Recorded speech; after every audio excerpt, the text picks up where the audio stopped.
আজ আমি আসলাম আইসক্রিম পার্লারে এসে দার্জিলিংয়ের ফিল নিতে চাইলাম, অর্থাৎ আমি আইসক্রিম খেতে চাইলাম। ভিতরে আমি চলে এসেছি, দেখতেই পাচ্ছ।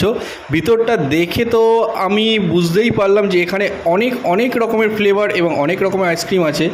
শোকেসের মধ্যে যে সাজানো আছে আইসক্রিমের যে ফ্লেভারগুলো, আইসক্রিমগুলো দেখে তো আমি কনফিউজ হয়ে গেছিলাম যে আমি কোনটা নেব, কোনটা থেকে কোনটা আগে খাবো। তো এখানকার যে দাদা ছিল সে বললো যে একবার নলেন গুড়েরটা টেস্ট করে দেখো। তো আমি বললাম ঠিক আছে, নলেন গুড়েরটা রেডি করো। তা উনি রেডি করতে লাগলো নলেন গুড়েরটা। ও রেডিটা প্রায় হয়ে গেছে, আমি ওয়েট করছিলাম। যখনই আমাদেরকে দিল নলেন গুড়ের আইসক্রিমটা, তখন আমি এটা দেখে তো আর লোভটা সামলাতে পারলাম না। দেখতে দেখো কত সুন্দর লাগছে। ওপরে যে নলেন গুড়ের আইসক্রিমটার ওপরে একটা জেলি দিয়ে দিয়েছিল, এবং যে কুলফিটার মধ্যে দিয়েছিল, কুলফিটাকেও দারুণভাবে সাজিয়ে দিয়েছিল।